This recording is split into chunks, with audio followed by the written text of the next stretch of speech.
Esa mañana, acostada dentro de un ataúd de madera clara, con un rosario entre mis manos y el olor a cera de velas llenando mis pulmones, entendí que a veces hay que fingir tu propia muerte para descubrir quién realmente te ama. Me llamo Paulina Guzmán, tengo 65 años y esta es la historia más dolorosa y liberadora que he vivido. Todo comenzó 3 meses atrás, cuando mi hija Mónica empezó a comportarse de manera extraña. Llegaba menos a mi casa, sus abrazos eran fríos, sus llamadas, breves, y cuando la miraba a los ojos veía algo que nunca había visto antes: prisa, como si mi presencia fuera un reloj que corría demasiado lento. Yo vivía sola en la casa familiar de Coyoacán, esa casa de paredes color terracota donde crié a Mónica después de que su padre murió cuando ella tenía 8 años. Trabajé como maestra de primaria durante 37 años para darle todo: universidad privada, viajes, bodas, todo. Mónica se casó hace 4 años con Rodrigo, un contador de mirada calculadora y sonrisa medida. Desde entonces, algo cambió.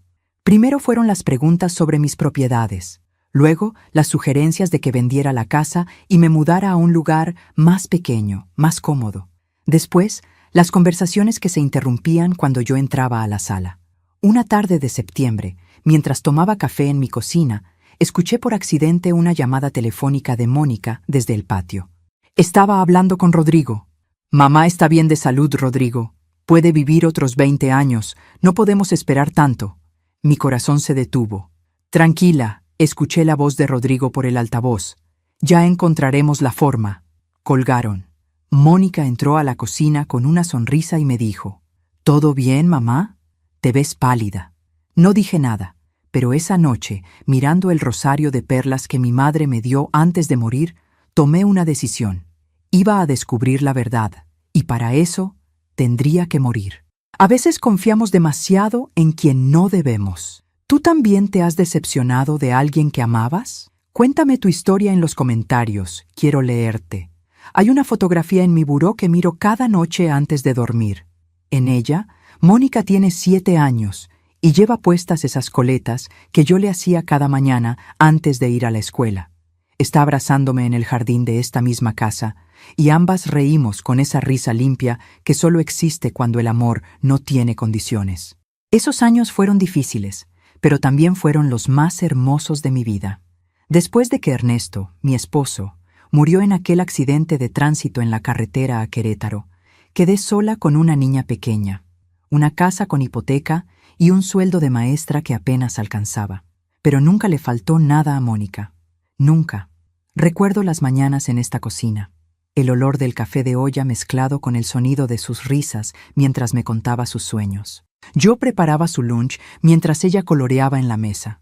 Me decía: «Mami, cuando sea grande voy a cuidarte como tú me cuidas a mí».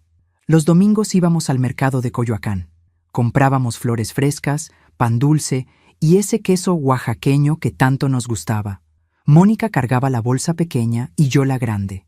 Caminábamos tomadas de la mano. Cuando cumplió 15 años, le di la fiesta que siempre soñó. Me endeudé 6 meses, pero valió cada peso cuando vi su cara iluminada con ese vestido color rosa que ella misma eligió. Bailamos el vals y ella me susurró al oído: «Gracias por ser la mejor mamá del mundo». ¿En qué momento perdí a esa niña? ¿En qué momento los abrazos se volvieron obligación y las visitas, trámite? Rodrigo llegó a su vida hace 5 años. Al principio me pareció un buen hombre, educado, trabajador, con planes, pero poco a poco noté cómo la alejaba de mí. Cenas familiares canceladas, navidades en casa de los suegros de Rodrigo, llamadas cada vez más cortas. Y luego comenzaron las preguntas sobre dinero. «Mamá, ¿ya hiciste tu testamento? Mamá, ¿cuánto vale esta casa? Mamá, ¿tienes algún seguro de vida?». Yo las contestaba con el corazón apretado, pensando que era normal que una hija se preocupara por el futuro de su madre. Pero aquella tarde, cuando escuché esa conversación telefónica en mi patio, entendí que no era preocupación. Era impaciencia. Esa noche, sostuve el rosario de perlas de mi madre entre mis dedos y lloré como no lloraba desde el funeral de Ernesto. Mi madre me lo dio 3 días antes de morir. Me dijo: «Paulina, Este rosario ha pasado por 4 generaciones de mujeres fuertes. Cuando lo sostengas, recuerda quién eres. Y yo recordé. Recordé que sobreviví a la pérdida de mi esposo. Recordé que saqué adelante a mi hija sola. Recordé que pagué esta casa con mi trabajo honrado. Y decidí que no iba a permitir que nadie, ni siquiera mi propia hija, me tratara como un estorbo. Al día siguiente, llamé al doctor Mendoza, mi amigo de toda la vida, y le propuse algo que él, al principio, consideró una locura. El doctor Mendoza me miró por encima de sus lentes, como si acabara de decirle que quería volar a la luna. Paulina, ¿estás segura de lo que me estás pidiendo? Estábamos sentados en su consultorio, ese lugar donde él me había atendido durante 20 años. Desde la gripe hasta el susto de aquella biopsia que, gracias a Dios, salió benigna. Conocía mi historia completa. Sabía del sacrificio que hice por Mónica. Necesito saber la verdad, Roberto, le dije. Necesito ver quién es realmente mi hija cuando cree que ya no estoy. Le conté todo. La conversación que escuché, las visitas cada vez más frías, las preguntas sobre propiedades y testamentos, el cambio en su mirada. Roberto suspiró profundo. «Dame 2 semanas para preparar todo», dijo finalmente. «Pero esto es peligroso, Paulina, no solo emocionalmente. Si algo sale mal, nada saldrá mal», interrumpí. «Solo quiero la verdad, y después de eso, sabré qué hacer». Durante esas 2 semanas, observé a Mónica con otros ojos. Vino a visitarme un miércoles por la tarde. Traía ese perfume caro que Rodrigo le regaló en su cumpleaños. Se sentó en la sala, tomó café, pero sus ojos recorrían la casa como si estuviera haciendo un inventario. «Mamá, ¿no has pensado en vender algunos muebles? Esta casa es muy grande para ti sola». «Me gusta mi casa así», respondí, observándola. «Es que, a tu edad, mamá, tanto espacio, tantas escaleras». Su voz sonaba preocupada, pero sus ojos estaban fríos. «Tengo 65 años, Mónica, no 85. Lo sé, mamá, solo me preocupo por ti». Pero cuando se fue, noté que había tomado una fotografía de la repisa, una foto de la casa desde el jardín. Se la guardó en la bolsa pensando que yo no la vi. El sábado siguiente, Rodrigo vino con ella. Fue la primera vez en meses que él pisaba mi casa. «Doña Paulina», me saludó con esa sonrisa profesional. «Qué gusto verla». Se sentaron juntos en el sofá. Mónica sirvió el café. Y entonces Rodrigo comenzó. «Doña Paulina, Mónica y yo hemos estado pensando. Usted vive sola en esta casa grande. Nosotros vivimos en un departamento pequeño. ¿No le gustaría que nos viniéramos a vivir con usted? Así podríamos cuidarla mejor». Mi corazón dio un vuelco. «¿Cuidarme?», pregunté. «No necesito que me cuiden. Estoy perfectamente bien». «Claro, claro», continuó Rodrigo. «Pero piénselo. Nosotros pagaríamos los gastos. Usted no tendría que preocuparse por nada. Y si algún día, Dios no lo quiera, le pasara algo, ya estaríamos aquí para ayudarla». Mónica asintió con entusiasmo. «Es lo mejor, mamá. Así estaremos más cerca». Los miré a ambos. Y en ese momento supe que el plan del doctor Mendoza era necesario. «Lo voy a pensar», mentí. Cuando se fueron, sostuve el rosario de perlas y recé. No por mí, sino por mi hija, por la niña que abracé en aquella fotografía y que ya no reconocía en la mujer que acababa de salir por mi puerta. Una semana después, el doctor Mendoza me llamó. «Todo está listo, Paulina. ¿Sigues segura?» «Más que nunca», respondí. «Entonces, el viernes a las 9 de la mañana. Ven a mi consultorio. Te daré un sedante que te hará dormir profundamente por aproximadamente 6 horas. Tu ritmo cardíaco y respiración se reducirán al mínimo. Parecerás muerta. Tendré todo preparado para emitir el certificado de defunción temporal. El funeral será el mismo día por la tarde». «¿Y tú estarás ahí?», pregunté. «Estaré en la funeraria, vigilando todo desde una habitación contigua. Cuando despiertes, te ayudaré a salir. Pero Paulina, si cambias de opinión...». «No voy a cambiar de opinión, Roberto. El jueves por la noche limpié mi casa, regué mis plantas, preparé café de olla por última vez en esa cocina que había sido testigo de tantas mañanas felices. Me puse mi vestido azul marino, el que Mónica me regaló hace 2 años. Quería verme digna. Quería que, si era mi última imagen, fuera hermosa. Sostuve el rosario de perlas toda la noche. Y al amanecer del viernes, con el corazón latiendo fuerte pero la mente clara, salí de mi casa rumbo al consultorio del doctor Mendoza. Mientras cuento todo esto, pienso en dónde estarás escuchándome. Escribe el nombre de tu ciudad en los comentarios. La última cosa que recuerdo antes de cerrar los ojos fue la voz suave del doctor Mendoza. Descansa, Paulina. Yo te cuidaré. La inyección era cálida. Sentí cómo se expandía por mi brazo, luego por mi pecho, y finalmente todo se volvió oscuro. No sé cuánto tiempo pasó. No soñé. No sentí. Solo existía un vacío profundo y silencioso, como flotar en agua tibia sin peso ni tiempo. Cuando comencé a recuperar la conciencia, lo primero que percibí fue el olor. Cera de velas, flores blancas, ese aroma dulzón y pesado que solo existe en las funerarias. Luego, las voces, lejanas al principio, como si vinieran desde el fondo de un pozo. Poco a poco se hicieron más claras. Se ve tan tranquila. Escuché la voz de mi vecina, la señora Estela. Pobrecita Paulina, tan joven todavía. Fue muy repentino, la voz de Mónica quebrada. Un infarto fulminante. No sufrió. Quise abrir los ojos, quise gritar, «Estoy aquí, estoy viva», pero mi cuerpo no respondía. El sedante todavía corría por mis venas. Sentí el roce de una mano sobre la mía, dedos fríos que tocaron el rosario de perlas que sostenía entre mis manos cruzadas sobre mi pecho. «Es el rosario de la abuela», murmuró Mónica. «Supongo que ahora es mío». Algo dentro de mí se quebró con esas palabras, pero permanecí inmóvil, esperando. El doctor Mendoza había sido muy claro. El efecto del sedante duraría aproximadamente 6 horas. Durante ese tiempo, yo estaría en un estado casi catatónico. Podría escuchar, pero no podría moverme ni hablar. Mi respiración sería tan superficial que parecería inexistente. Mi pulso, casi imperceptible. Es como una muerte temporal, me había explicado. Pero es peligroso, Paulina. Tu cuerpo estará completamente vulnerable. Lo sé, le había respondido, pero necesito esto. Y ahora, acostada en ese ataúd de madera clara forrado en satín blanco, con el peso del rosario entre mis dedos y el olor a nardos llenando mis pulmones inmóviles, entendí que hay sacrificios que solo el amor de madre está dispuesto a hacer, incluso cuando ese amor no es correspondido. Las voces continuaron. Gente que iba y venía, conocidos, vecinos, antiguos colegas de la escuela donde trabajé. Escuché sus condolencias, sus oraciones, sus recuerdos de mí. «Era tan buena maestra», dijo la señora Carmona, quien fue directora de mi escuela. «Los niños la adoraban.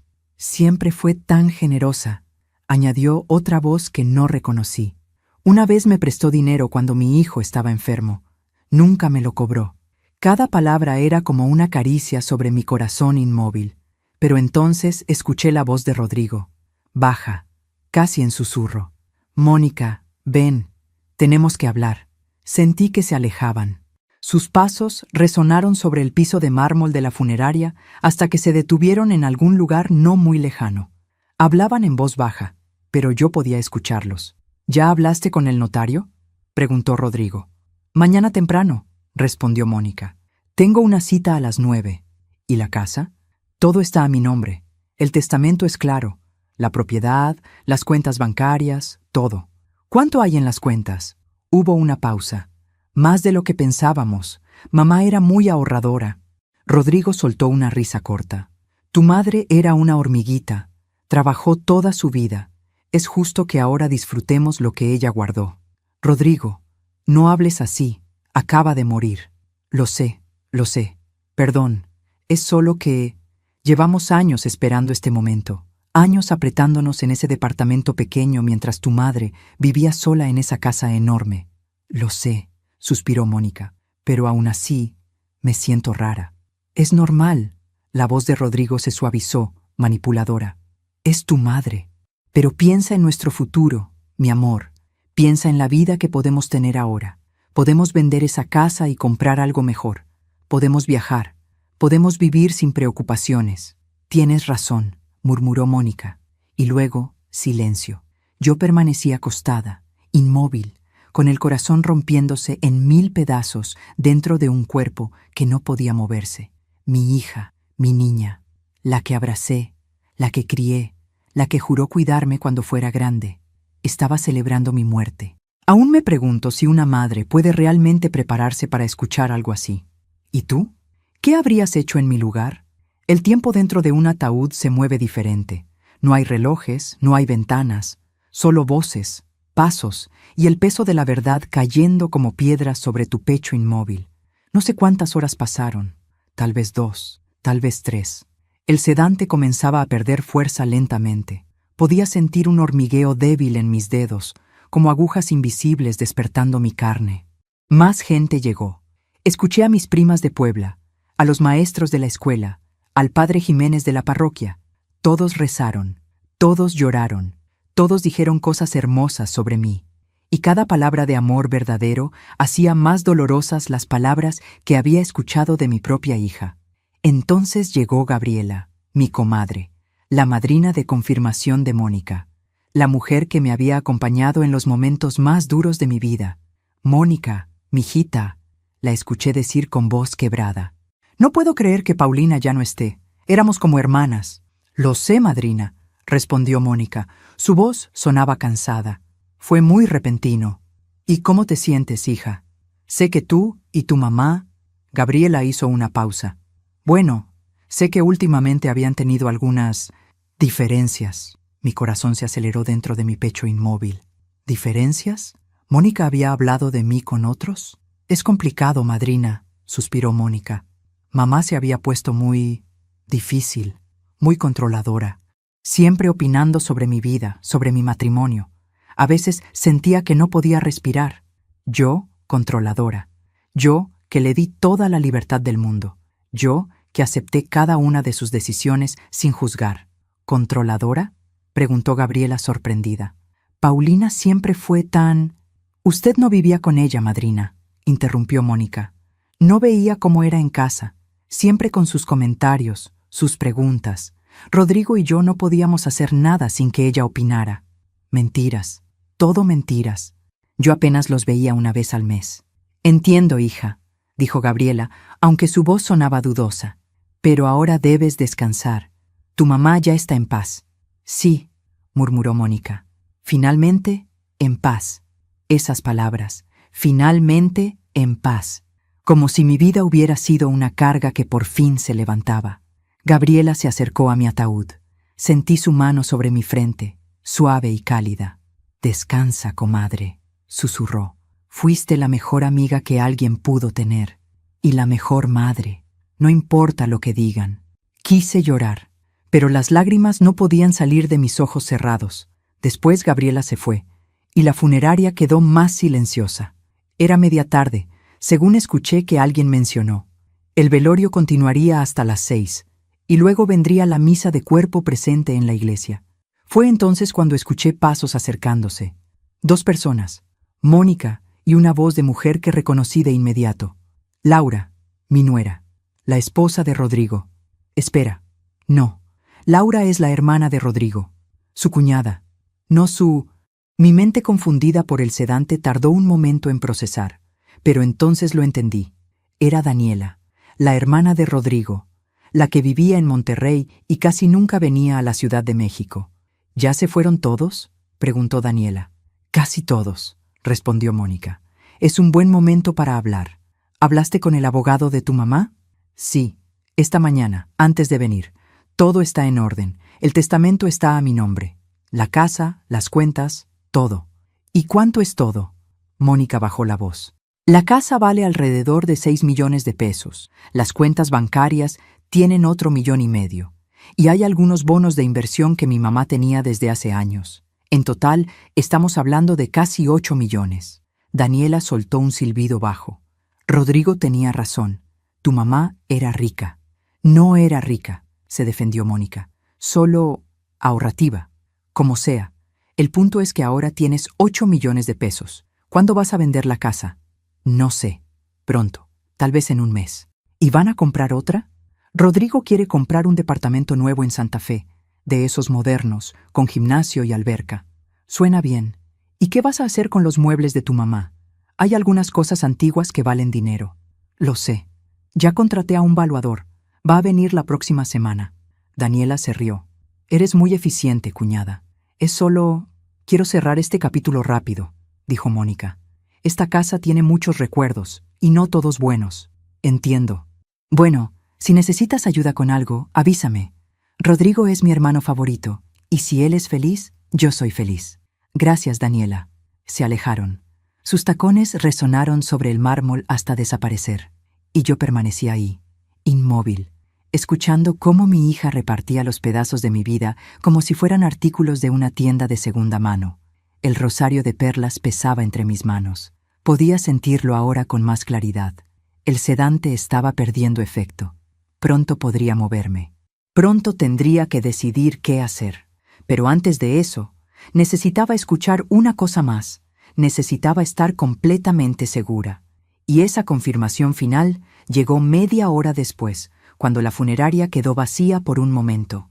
Solo Mónica y Rodrigo permanecieron cerca de mi ataúd.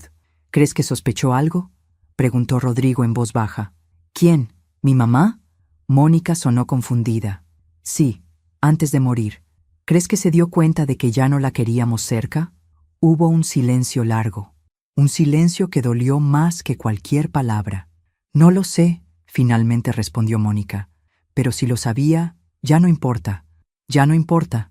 Esas 3 palabras resonaron dentro de mi cabeza como campanas funerarias. Mi vida, mis sacrificios, mi amor incondicional, ya no importaban. El hormigueo en mis dedos se hacía más fuerte. Podía sentir el terciopelo del interior del ataúd bajo mis manos. Podía controlar mi respiración, aunque seguía manteniéndola lenta y superficial. El doctor Mendoza me había advertido: cuando comiences a despertar, mantén la calma, no te muevas bruscamente, espera el momento correcto. ¿Y cuál era el momento correcto para resucitar de entre los muertos? Escuché que alguien más entraba a la sala. Pasos pesados, masculinos. «Ya está todo listo», dijo una voz desconocida. «La carroza fúnebre llegará en 20 minutos para trasladar el cuerpo a la iglesia». «Gracias», respondió Rodrigo. El cuerpo. Así me llamaban ahora. Ya no era Paulina. No era mamá. No era la mujer que los había recibido en su casa con café caliente y pan dulce. Era simplemente el cuerpo. «¿Dónde está tu mamá?», escuché la voz de una mujer mayor. Reconocí a la tía Remedios, hermana de mi difunto esposo Ernesto. «En el baño, tía», respondió Mónica. «Ya regresa». «Pobrecita mi Paulina», dijo la tía Remedios, y sentí su mano temblorosa tocar mi mejilla. Era tan buena persona, tan trabajadora. Cuando mi Ernesto murió, ella se quedó sola con la niña y nunca se quejó, nunca pidió ayuda. Tan orgullosa, tan fuerte. «Sí, tía», murmuró Mónica con voz plana. «¿Y tú, mijita? ¿Cómo vas a estar? Sé que ustedes dos tuvieron sus diferencias últimamente, pero una madre siempre es una madre». «Voy a estar bien, tía. No se preocupe. Es que me contaron que no se hablaban mucho, que apenas venías a visitarla. Es que yo tengo mi vida, tía. Mi esposo, mi casa». Mamá lo entendía. «¿Lo entendía?». La voz de la tía Remedios se quebró. «Ay, Mónica, tu mamá nunca se quejaba, pero yo la veía. La veía en misa cada domingo, sola en su banca. Siempre preguntaba por ti. Siempre decía: Mónica está muy ocupada, pero está bien». Pero en sus ojos había una tristeza muy grande. Hubo un silencio incómodo. «Tía, por favor, no es el momento». «Tienes razón, mijita. Perdóname. Es solo que tu mamá te amaba tanto, tanto. Ojalá lo supieras». Los pasos de la tía Remedios se alejaron lentamente, y entonces escuché algo que me partió el alma. Mónica sollozó. Un sollozo corto, ahogado, como si estuviera tratando de contenerlo. «¿Estás bien?», preguntó Rodrigo. «Sí, es solo...». La tía Remedios siempre fue muy dramática. «Lo sé. No le hagas caso. Tu mamá tuvo una buena vida, y tú fuiste una buena hija». «¿Tú crees?». «Claro que sí. Le diste lo que pudiste. Nadie puede pedir más». Pero yo podía escuchar la duda en la voz de Mónica. Esa duda que llega cuando el arrepentimiento comienza a asomarse entre las grietas de la negación. Más gente comenzó a llegar para el traslado a la iglesia. La sala de la funeraria se llenó de voces, de pasos, de oraciones. Sentí que levantaban el ataúd. 4 hombres, probablemente. Me movieron con cuidado y escuché el rechinar de las ruedas de la base metálica sobre el piso de mármol. Aire fresco golpeó mi cara cuando salimos al exterior. Olía a lluvia reciente, a tierra mojada. Era tarde. El sol de noviembre debía estar bajando ya. Me subieron a la carroza fúnebre. Escuché el motor arrancando. El viaje a la iglesia de San Juan Bautista, donde me casé con Ernesto hace 42 años, tomaría unos 15 minutos. Durante ese trayecto, acostada en la oscuridad de la carroza, tuve tiempo de pensar, de recordar, de sentir. Recordé a Mónica de 6 años, llorando porque se cayó de su bicicleta. Yo limpié sus rodillas raspadas, le puse curitas con dibujitos y le canté hasta que dejó de llorar. Recordé a Mónica de 12 años, cuando las niñas de su escuela la molestaban. Yo fui a hablar con la directora. Yo la defendí. Yo le enseñé a ser fuerte. Recordé a Mónica de 18 años, cuando no pasó el examen de admisión para la universidad que quería. Yo pagué un curso privado. Yo me desvelé con ella estudiando. Yo celebré cuando finalmente entró. Recordé a Mónica de 23 años, el día de su graduación. Me abrazó llorando y me dijo: «Nada de esto hubiera sido posible sin ti, mamá. Te amo». ¿Qué pasó con esa niña? ¿Con esa joven? ¿En qué momento se convirtió en esta mujer que celebraba mi muerte? La carroza se detuvo. Habíamos llegado a la iglesia. Escuché las puertas abrirse. Sentí el aire frío de la tarde. Las campanadas de la iglesia sonaban lentas, graves, anunciando un funeral. Me bajaron del vehículo. Los hombres cargaron mi ataúd por el pasillo central de la iglesia. Reconocí el eco de ese espacio sagrado. Las bancas de madera, el olor a incienso, el sonido de los pasos multiplicándose contra los muros de piedra. Me colocaron frente al altar. El padre Jiménez comenzó a hablar. «Hermanos, nos reunimos hoy para despedir a nuestra querida hermana Paulina Guzmán». Su voz era suave, paternal. Habló de mi vida, de mi trabajo como maestra, de mi dedicación a la parroquia, de mi fe. Paulina era una mujer de oración, continuó. Cada domingo la veíamos aquí, en la tercera banca del lado derecho, con su rosario de perlas entre las manos. Ese rosario que perteneció a su madre, a su abuela, a generaciones de mujeres fuertes y piadosas. Sentí el peso del rosario entre mis dedos. Ya podía moverlos ligeramente. El sedante casi había desaparecido por completo. Paulina conocía el dolor, dijo el padre Jiménez. Perdió a su esposo joven, crió a su hija sola. Trabajó incansablemente, pero nunca perdió la fe, nunca perdió la esperanza y nunca, nunca perdió el amor. Sus palabras eran hermosas, pero sonaban como un epitafio para una vida que todavía latía dentro de este ataúd. La misa continuó. Cantos, oraciones, la comunión. Y entonces llegó el momento que el doctor Mendoza me había advertido que sería el más difícil, el último adiós. «Ahora», dijo el padre Jiménez, «invitamos a la familia y amigos a acercarse para dar el último adiós a Paulina». Uno por uno, escuché a las personas acercarse. Algunas lloraban, otras rezaban. Algunas tocaban mi mano, otras dejaban flores. La señora Estela, mi vecina de 30 años, sollozó. «Gracias por cada café que compartimos, Paulina. Gracias por cada consejo. Descansa, amiga. El profesor Ramírez, mi colega de la escuela. Fuiste la mejor maestra que conocí. Los niños te recordarán siempre. Gabriela, mi comadre. Perdóname si no supe ayudarte cuando lo necesitabas. Te quise como a una hermana. Hasta siempre, comadre». Cada despedida era real, cada llanto, sincero, cada palabra, desde el corazón. Y entonces llegó el turno de Mónica. Sentí sus pasos acercarse, lentos, vacilantes. Se detuvo junto a mi ataúd. Hubo un silencio largo. Luego su voz, baja, temblorosa. «Mamá, yo...». No pudo continuar. Lloró, pero no como lloraron los demás. Lloró con ese llanto entrecortado de quien carga culpa. «Perdóname», susurró finalmente, tan bajo que probablemente nadie más la escuchó. «Perdóname por no ser la hija que merecías». Mi corazón dio un vuelco. Por un momento, por un instante breve, pensé que tal vez todo había sido un malentendido, que tal vez mi hija sí me amaba, que tal vez... Pero entonces escuché la voz de Rodrigo, detrás de ella. «Mónica, ya, vámonos, necesitas aire». «Sí», respondió ella, secándose las lágrimas. «Tienes razón». Y se alejó. Se alejó de mi ataúd. Se alejó de su última oportunidad de decirme la verdad. Se alejó envuelta en sus mentiras y su culpa. El padre Jiménez dio la bendición final. Que el Señor acoja a Paulina en su reino. Amén. Amén, respondieron todos. Ahora, continuó el padre, la familia ha decidido que habrá un momento privado antes del cierre del ataúd. Pedimos a todos los presentes que salgan de la iglesia. La familia se despedirá en privado. Escuché el murmullo de la gente levantándose, los pasos alejándose, las puertas de la iglesia abriéndose y cerrándose, el eco desvaneciéndose. Y entonces, silencio. Solo quedábamos Mónica, Rodrigo y yo. Esperé.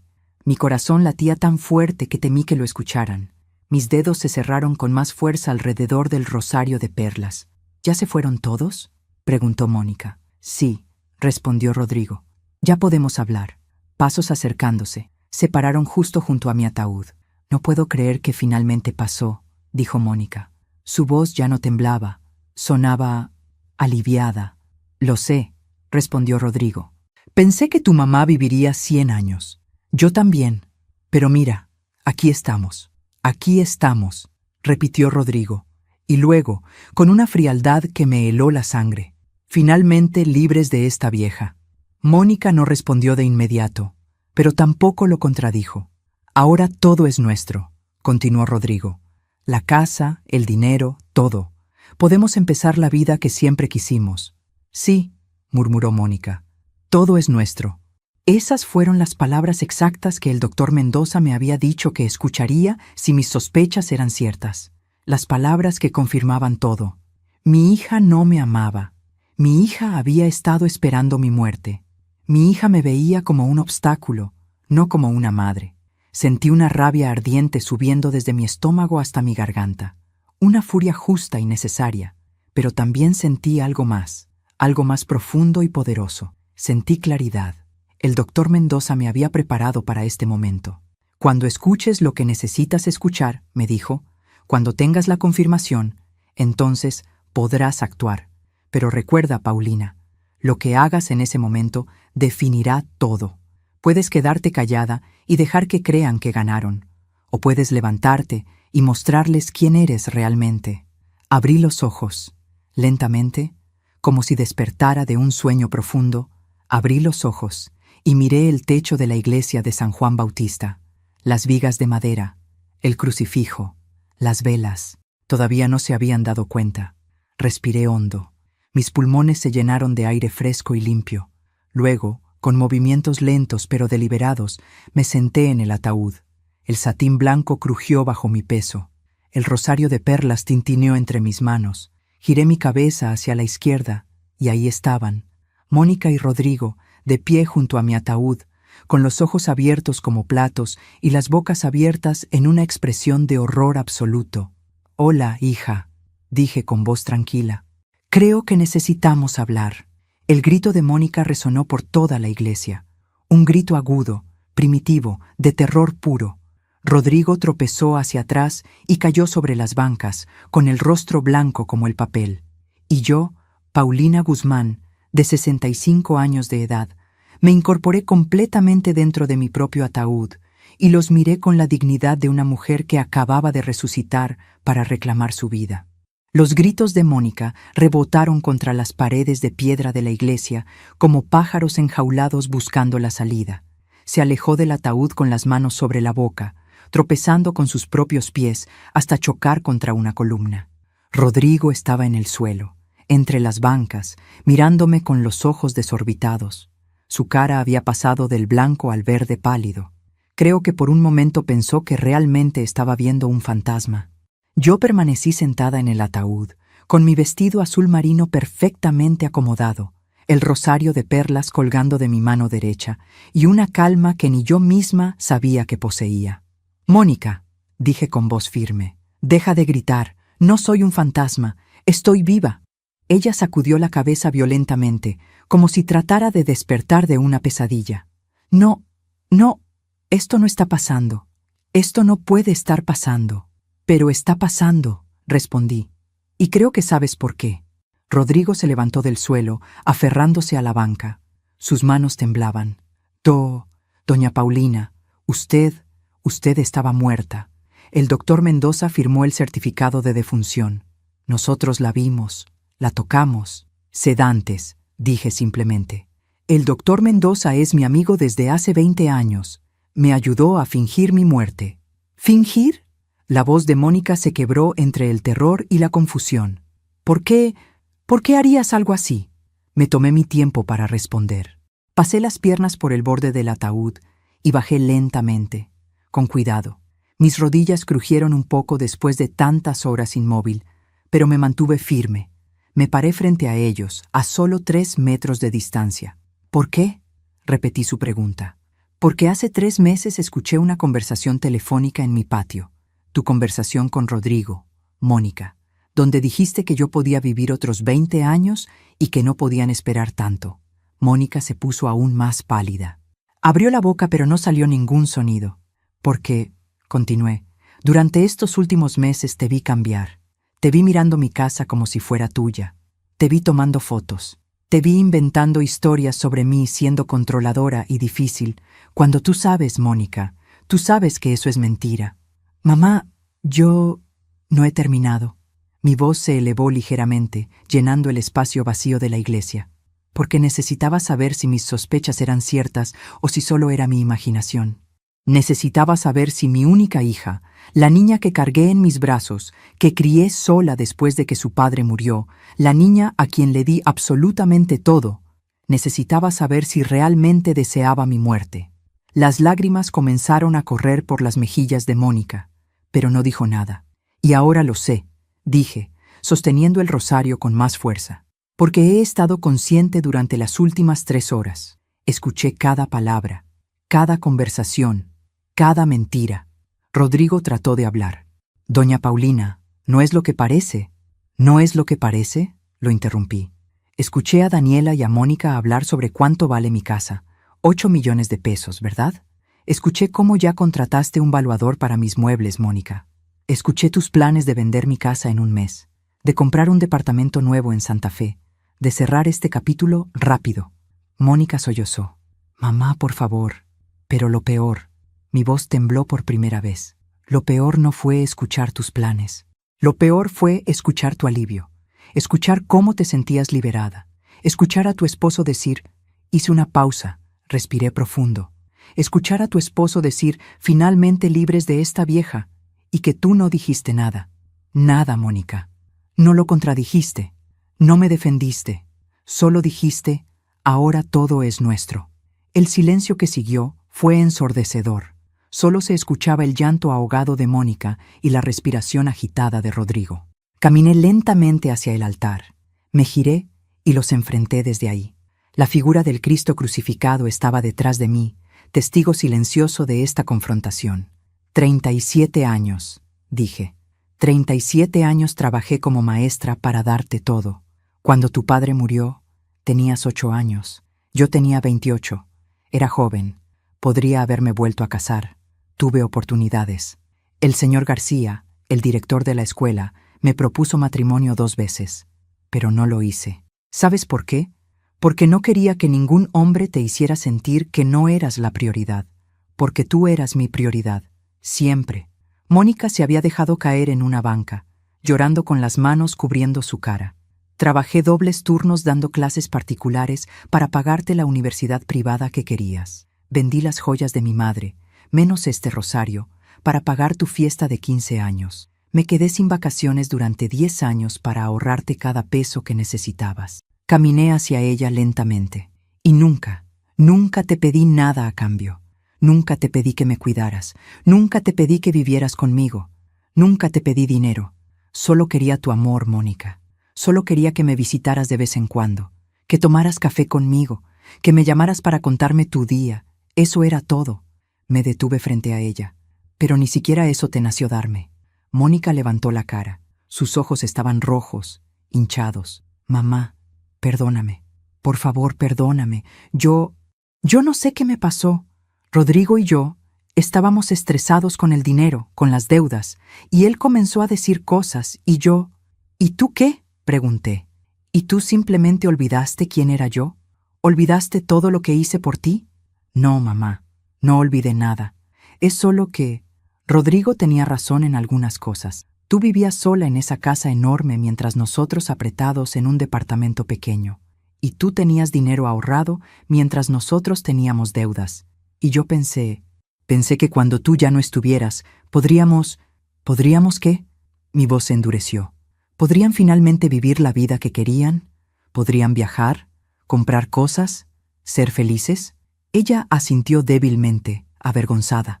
¿Y nunca se te ocurrió simplemente pedirme ayuda?, pregunté. ¿Nunca pensaste en venir a mí y decirme, mamá, tenemos problemas de dinero, ¿podrías prestarnos algo? Yo te habría ayudado, Mónica. Te habría dado lo que necesitaras, pero no me lo pediste. Porque lo que querías no era ayuda, lo que querías era todo, y lo querías sin mí. Rodrigo finalmente encontró su voz. Se había acercado a Mónica y estaba de pie junto a ella, con la mano en su hombro. Doña Paulina, entiendo que esté enojada. Tiene todo el derecho, pero Mónica es su hija, es su única familia. No puede simplemente... ¿No puedo qué? Lo corté. ¿No puedo defenderte? ¿No puedo reclamar lo que es mío? ¿No puedo exigir respeto? No es eso, tartamudeó.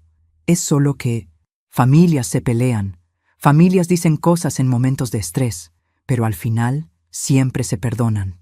Siempre. ¿Ah, sí? Lo miré directamente a los ojos. ¿Y tú me perdonarías, Rodrigo, si yo fingiera mi muerte para descubrir que estabas celebrándola? No respondió. Eso pensé, dije. Me volví hacia Mónica. Levántate. Ella me miró confundida, con lágrimas todavía corriendo por su cara. ¿Qué? Levántate, repetí con firmeza. Mírame a los ojos. Mónica se levantó lentamente. Nos quedamos frente a frente, madre e hija, separadas por 37 años de amor y 3 meses de traición. Dime la verdad, le dije, y solo la verdad, sin excusas, sin culpar a Rodrigo o al estrés o al dinero. Solo tú y yo. ¿Me amas? La pregunta quedó suspendida en el aire como el incienso que todavía flotaba en la iglesia. Mónica abrió la boca, la cerró, la abrió de nuevo. Sus ojos se movían de un lado a otro, buscando una respuesta que no encontraba. Yo... Es una pregunta simple, Mónica. ¿Me amas? ¿O solo me tolerabas esperando a que muriera? Te amo, gritó finalmente. Eres mi mamá. Claro que te amo. Entonces, ¿por qué? Mi voz se quebró por primera vez. ¿Por qué dijiste que finalmente todo era tuyo? ¿Por qué no contradijiste a Rodrigo cuando me llamó vieja? ¿Por qué, Mónica? ¿Por qué? Ella rompió en llanto nuevamente. Un llanto profundo, visceral, que salía desde lo más hondo de su alma. Porque soy débil, sollozó. Porque Rodrigo me convenció de que tú eras un obstáculo. Porque me dejé manipular. Porque soy una mala hija. Porque no soy como tú. Esas últimas palabras me golpearon en el pecho. ¿Qué quieres decir con que no eres como yo? Tú eres fuerte, dijo entre lágrimas. Tú eres buena. Tú sabes sacrificarte. Yo no. Yo soy egoísta. Yo quiero cosas. Yo me canso de esperar. Yo no heredé nada de ti excepto tu cara, mamá. Por dentro soy diferente. Y me odio por eso. Por un momento, solo por un momento, sentí lástima por ella. Vi a la niña confundida, que no sabía cómo ser mujer. Vi a la joven insegura que se casó con el hombre equivocado. Vi a la hija que nunca aprendió a amar sin condiciones, porque nunca tuvo que hacerlo. Porque yo siempre la amé incondicionalmente. Y tal vez ese fue mi error. Mónica, dije suavemente, no se trata de ser como yo. Se trata de ser honesta, de ser leal, de recordar de dónde vienes. Lo sé, mamá. Lo sé y lo siento. Lo siento tanto. Miré a mi hija llorando frente a mí. Miré a Rodrigo con su cara de culpa calculada. Miré el rosario de perlas en mi mano, el mismo que 4 generaciones de mujeres habían sostenido en momentos de dolor y decisión. Y supe lo que tenía que hacer. Los perdono, dije. Mónica levantó la cara, sorprendida. ¿Qué? Los perdono, repetí. Porque eso es lo que hace una madre. Porque eso es lo que hace una mujer de fe. Los perdono. Mónica intentó abrazarme. Mamá, gracias, gracias, te prometo que... Levanté la mano, deteniéndola. Pero perdonar no significa olvidar, y no significa permitir. La confusión volvió a su rostro. Voy a cambiar mi testamento, dije con claridad. Esta casa que tanto desean no será suya cuando yo muera. La voy a donar a una fundación que ayuda a maestras viudas y madres solteras, mujeres como yo, que lucharon solas. Mamá, no. El grito de Mónica resonó en la iglesia. El dinero en mis cuentas, continué sin inmutarme, será donado a la escuela donde trabajé, para becas, para niños que necesitan oportunidades, como yo necesité dárselas a ti. No puedes hacer eso. Esta vez fue Rodrigo quien gritó. Esa es su herencia, es su derecho. No, lo corregí firmemente. La herencia es un regalo, no un derecho, y uno solo regala a quien aprecia el regalo. Pero mamá, Mónica se aferró a mi brazo. Somos familia, soy tu hija. La miré. Realmente la miré. Y vi a una mujer que recién ahora entendía lo que había perdido. Eres mi hija, concordé. Y por eso te voy a dejar algo. Sus ojos se iluminaron con esperanza. Te voy a dejar el rosario de perlas de tu abuela. El silencio fue absoluto. ¿Qué? Susurró. Este rosario, lo levanté entre nosotras, ha pasado por 4 generaciones de mujeres fuertes, mujeres que amaron sin condiciones, mujeres que se sacrificaron, mujeres que nunca midieron su amor en pesos y centavos. Coloqué el rosario en sus manos temblorosas. Quiero que lo tengas, dije. Quiero que cada vez que lo veas, recuerdes esta noche. Quiero que recuerdes que tu madre te amó tanto que fingió su propia muerte para darte una lección. Y quiero que cuando seas vieja, cuando tu cuerpo esté cansado y tu tiempo se acabe, recuerdes que el amor verdadero no espera la muerte. El amor verdadero vive cada día. Mónica miró el rosario en sus manos como si quemara. Mamá, por favor, no hagas esto. Podemos arreglarlo. Puedo cambiar. Voy a cambiar. Lo sé, dije, y espero que lo hagas, pero no por la herencia, no por el dinero, sino porque es lo correcto. Me giré hacia Rodrigo. ¿Y tú? Tú metiste veneno en la cabeza de mi hija. La convenciste de que yo era un obstáculo. Tú la alejaste de mí. Yo solo... comenzó, pero lo interrumpí. No me des excusas. No quiero escucharlas. Solo quiero que sepas algo. Fracasaste. Pensaste que ganarías una casa y dinero, pero perdiste algo mucho más valioso.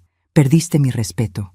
Y perdiste la oportunidad de conocer a una mujer que te habría amado como a un hijo si me lo hubieras permitido. Sus ojos se llenaron de lágrimas. No sé si de arrepentimiento o de frustración por la fortuna perdida. Me alejé de ambos, caminando lentamente hacia la puerta lateral de la iglesia. Mi cuerpo todavía estaba débil por el sedante, pero mi espíritu nunca había estado más fuerte. ¿A dónde vas?, preguntó Mónica con voz quebrada. A vivir, respondí sin voltear. A vivir el resto de mis días con la conciencia tranquila y la dignidad intacta. Pero mamá, ¿no puedes dejarnos así? Me detuve. Giré la cabeza ligeramente, sin mirarlos completamente. ¿Así cómo, Mónica? ¿Vivos, con una oportunidad de redimirse? Eso es más de lo que ustedes me querían dar a mí. Y seguí caminando. Salí de la iglesia por la puerta lateral que daba al pequeño jardín, donde las rosas de Santa Teresa crecían. El aire frío de noviembre golpeó mi cara. Las campanas todavía sonaban arriba, lentas, graves. El doctor Mendoza estaba esperándome ahí, como habíamos planeado. Me vio salir y corrió hacia mí. «Paulina, ¿estás bien?», asentí. «Estoy bien, Roberto. Mejor que bien. ¿Y ellos? Están adentro, procesando, llorando, entendiendo. ¿Qué vas a hacer ahora?». Miré el cielo nocturno. Las estrellas comenzaban a aparecer entre las nubes. «Voy a ir a casa. Voy a dormir en mi cama. Voy a despertar mañana y voy a vivir cada día que me quede como una mujer libre». «¿Y Mónica?». «Mónica tiene una decisión que tomar», dije. «Puede seguir siendo la mujer que fue estas últimas semanas, o puede convertirse en la mujer que yo sé que puede ser. Pero esa decisión es suya. Yo ya hice la mía». Roberto me ofreció su brazo. «Te llevo a casa». «Gracias». Mientras caminábamos hacia su auto, escuché un grito desde la iglesia. Era Mónica, llamándome. «Mamá, mamá, espera». No me detuve. Seguí caminando, porque a veces el acto más grande de amor es dejar ir.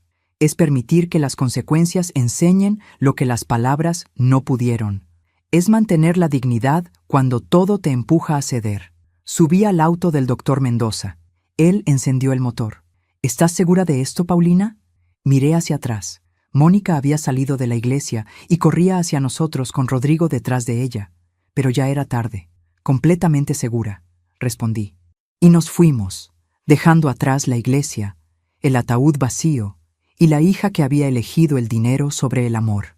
Pero no todo estaba perdido, porque el rosario de perlas ahora estaba en sus manos. Y ese rosario, como me dijo mi madre, recordaba el amor, recordaba el sacrificio, recordaba quiénes éramos, y tal vez, solo tal vez, también le recordaría a Mónica quién podría ser. Aún me pregunto si hice lo correcto. ¿Y tú? ¿Qué habrías hecho en mi lugar? Esa noche dormí en mi propia cama por primera vez en 24 horas. Dormí profundamente, sin pesadillas, sin culpa. Dormí como una mujer que había recuperado su vida.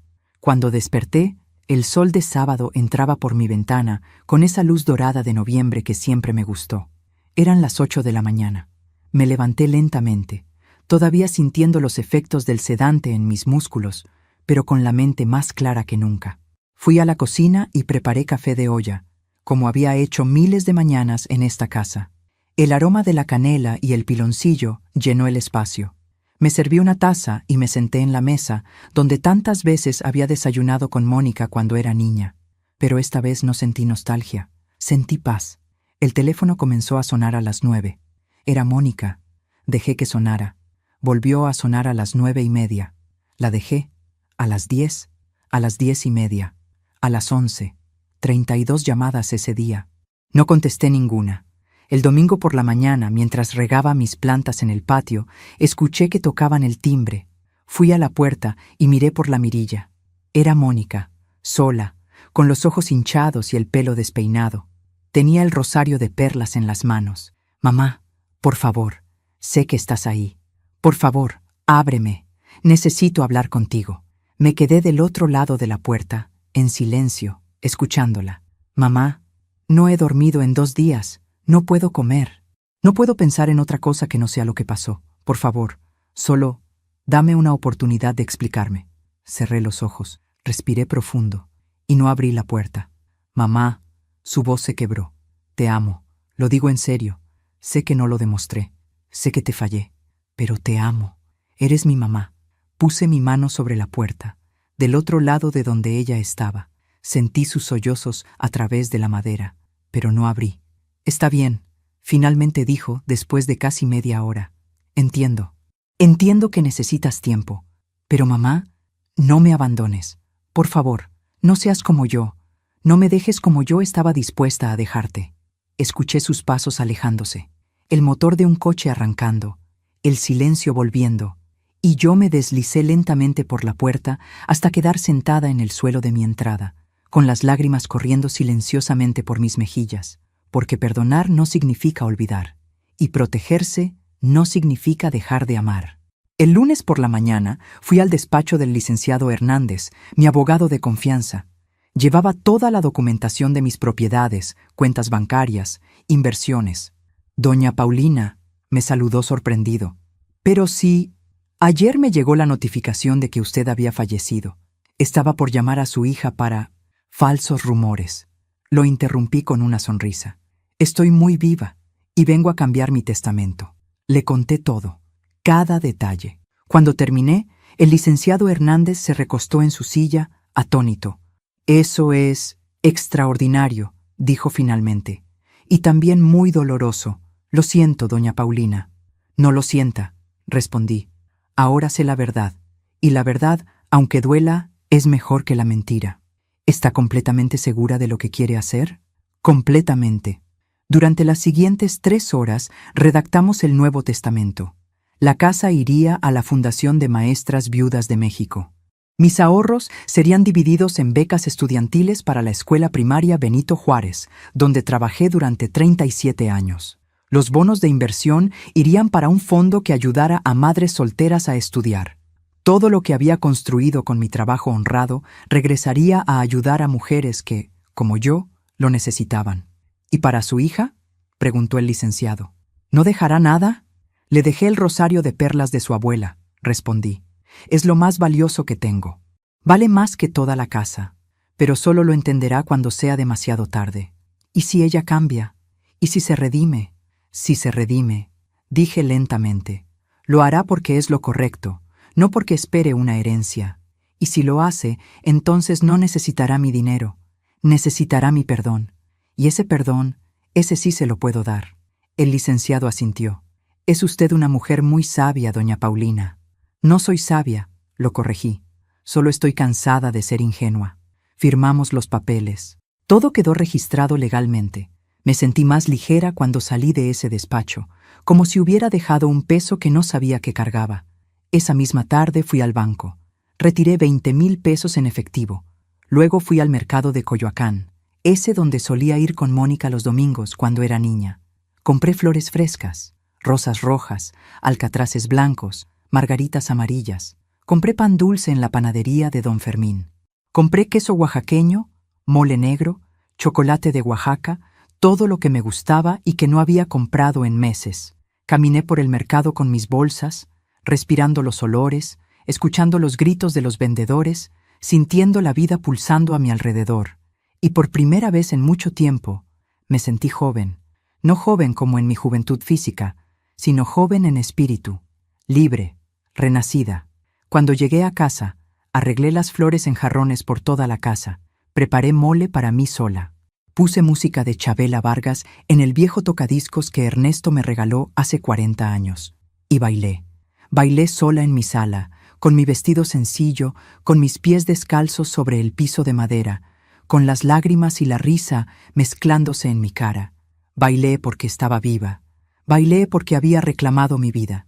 Bailé porque por primera vez en años no estaba esperando a que alguien más me diera permiso para ser feliz. Los días se convirtieron en semanas. Mónica llamaba todos los días. Dejaba mensajes en mi contestadora. Mensajes que yo escuchaba pero no respondía. Mamá, soy yo. Otra vez. Solo quiero que sepas que te pienso cada día. Que lo siento. Que haría cualquier cosa por regresar el tiempo. Mamá, vendí el anillo que Rodrigo me regaló en mi cumpleaños. Doné el dinero a la escuela donde trabajabas. Sé que no es suficiente, pero es un comienzo. Mamá, Rodrigo y yo estamos en terapia. Estamos tratando de entender qué nos pasó. ¿Cómo llegamos a esto? Sé que no te importa, pero quería que lo supieras. Mamá, pasé por tu casa hoy. Vi tus plantas en el patio. Se ven hermosas. Me alegra que estés cuidándote. Cada mensaje me partía un poco el corazón, pero también me fortalecía en mi decisión. Porque el amor de madre no significa ser conveniente, significa ser firme, significa enseñar incluso cuando duele. Un mes después del funeral, la señora Estela, mi vecina, tocó a mi puerta con una charola de tamales. Paulina, me dijo con los ojos brillantes, no puedo creer que estés viva. Cuando vi tu obituario en el periódico, lloré 3 días. Y ahora es un milagro. No es un milagro, le dije mientras la invitaba a pasar. Es una lección. Le conté toda la historia mientras tomábamos café. Cuando terminé, la señora Estela me tomó las manos. Eres la mujer más valiente que conozco, dijo, y la más digna. Tu hija, ay, tu hija, no sabe el tesoro que tiene en ti. Tal vez algún día lo sepa, respondí. O tal vez no, pero esa ya no es mi responsabilidad. ¿Y cómo te sientes?, me preguntó. En el corazón, quiero decir. Lo pensé por un momento. Me siento en paz, finalmente dije. Triste, sí. Decepcionada también. Pero en paz, porque hice lo correcto. Y el tiempo se encargará del resto. La señora Estela asintió sabiamente. El tiempo siempre se encarga, mijita. Siempre. Comencé a hacer cosas que había dejado de hacer durante años. Volví a la parroquia, no solo para misa, sino para ayudar en las actividades de la comunidad. Organicé un grupo de lectura para mujeres mayores. Comencé a dar clases de español gratis a niños del barrio que tenían dificultades. Mi vida, que durante tanto tiempo había girado alrededor de mi hija, comenzó a girar alrededor de mí misma. Y descubrí que no era egoísmo, era supervivencia. El padre Jiménez me invitó a dar una charla en la parroquia sobre el perdón. Le dije que no me sentía calificada. Paulina, me dijo con esa sonrisa paternal que lo caracterizaba, tú fingiste tu muerte y resucitaste para enseñarle una lección a tu hija. Si eso no te califica para hablar del perdón, No sé qué lo hace. Reí por primera vez en semanas. Cuando lo pones así, di la charla un domingo por la tarde. Había unas 50 personas en el salón parroquial. Les conté mi historia. No todos los detalles, pero sí lo esencial. Les hablé sobre cómo a veces amamos tanto que nos olvidamos de amarnos a nosotros mismos. Sobre cómo el sacrificio es noble, pero el martirio no. Sobre cómo perdonar no significa permitir. Cuando terminé, una mujer mayor se me acercó con lágrimas en los ojos. Gracias, me dijo. Mi hija me trata como si fuera una carga. Yo siempre pienso que es mi culpa, que hice algo mal, pero después de escucharte, creo que necesito hacer lo que tú hiciste. Necesito reclamar mi dignidad. La abracé. No necesitas fingir tu muerte, le dije suavemente. Solo necesitas vivir tu vida como si importara, porque importa. 2 meses después del funeral, mientras compraba verduras en el mercado, me encontré con Gabriela, mi comadre. «Paulina», casi gritó cuando me vio. Corrió hacia mí y me abrazó tan fuerte que casi me tumba. «Estás viva, estás viva, pero yo fui a tu funeral. Te vi en el ataúd». «Lo sé», le dije cuando nos separamos. «Tú también estabas ahí cuando resucité». «¿Qué? No, yo me fui antes. Me fui después de despedirme porque no podía soportar». «Te fuiste justo antes», la interrumpí con una sonrisa. 5 minutos antes. Le conté todo mientras caminábamos por el mercado. Gabriela alternaba entre la risa incrédula y las lágrimas de solidaridad. «Ay, comadre», finalmente dijo. «Qué valor, qué tremendo valor». «Oh, qué tremenda locura», respondí. «No», me corrigió firmemente. «Valor, porque te atreviste a ver la verdad. Y más importante, te atreviste a actuar sobre ella». «¿Crees que fui muy dura con Mónica?». Gabriela se detuvo. Me miró fijamente a los ojos. «Creo que fuiste justa. Creo que le diste exactamente lo que necesitaba. Consecuencias. Y creo que si Mónica es la mitad de la mujer que creo que puede ser, aprenderá. ¿Y si no aprende? Entonces…». Gabriela apretó mi mano. «Entonces su pérdida será mayor que la tuya, porque tú seguirás siendo una mujer íntegra, y ella vivirá con el peso de haber perdido a la mejor madre que pudo tener». Llegó la Navidad, la primera Navidad que pasaría completamente sola en 65 años de vida. Decoré mi casa de todos modos. Puse el árbol, colgué las luces, preparé ponche. Invité a la señora Estela, a Gabriela, al padre Jiménez, a algunos maestros jubilados de mi escuela. Celebramos, comimos, reímos, cantamos villancicos. Y cuando llegó la medianoche y todos se habían ido, me senté frente al árbol con una taza de ponche caliente y miré las luces parpadeando. No había regalos bajo el árbol. No había calcetines colgando de la chimenea esperando a Mónica y sus nietos que nunca llegarían. Pero había paz, había dignidad, había la satisfacción de saber que no había traicionado mis valores por conveniencia o por miedo a la soledad. El teléfono sonó. Era medianoche. Sabía quién era sin mirar. Esta vez contesté. «¿Bueno? ¿Mamá?». La voz de Mónica se quebró inmediatamente. «Mamá, contestaste. Gracias, gracias». No dije nada. Solo esperé. Solo quería desearte feliz Navidad y decirte que te amo y que lo siento y que si algún día me perdonas. «Ya te perdoné, Mónica», la interrumpí suavemente. Silencio del otro lado. «¿Qué?», susurró. «Ya te perdoné. El día que salí de la iglesia.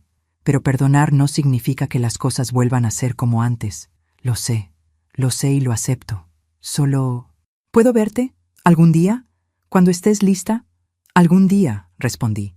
«Cuando ambas estemos listas». Está bien. Gracias, mamá. Gracias por contestar. Feliz Navidad. Feliz Navidad, hija». Colgué el teléfono. Y por primera vez desde aquella noche en la iglesia, lloré libremente. Lloré por lo que perdí. Lloré por lo que salvé. Lloré por la madre que fui y la mujer que estaba aprendiendo a ser de nuevo. Pasaron los meses. Enero, febrero, marzo. Yo seguía con mi vida. Mis clases de español, mis flores, mis cafés con vecinas, mis misas dominicales, y poco a poco comencé a escuchar cosas. La señora del mercado mencionó que vio a Rodrigo discutiendo con Mónica en un restaurante. El licenciado Hernández me llamó para decirme que Rodrigo había perdido su empleo. Gabriela me contó que vio a Mónica en la iglesia, sola, llorando durante la misa. Yo no pregunté, no busqué información, no llamé. Simplemente viví mi vida y dejé que la vida hiciera su trabajo. Porque la justicia real no viene de nosotros, viene del tiempo, viene de las consecuencias naturales de nuestras acciones. Y yo sabía, con la certeza de una mujer que había visto la muerte y elegido la vida, que el karma tarde o temprano llega, siempre llega. Una tarde de abril, mientras tomaba café en mi patio, el rosario de perlas que le había dado a Mónica apareció en mi mente. Me pregunté si lo habría guardado, si lo habría vendido, si lo miraba de vez en cuando y recordaba. Me pregunté si le pesaba en las manos tanto como me pesó a mí cuando decidí dárselo. Sonreí, porque ya no era mi responsabilidad. Alcé mi taza de café hacia el cielo azul de abril. Por la verdad, dije en voz alta, por la dignidad, y por todas las mujeres que tienen el valor de levantarse de su propio ataúd. El viento sopló suavemente, meciendo las flores de mi jardín, y yo supe que había elegido bien. 6 meses después de mi resurrección, en una tarde de junio, estaba en el supermercado comprando jitomates cuando la vi.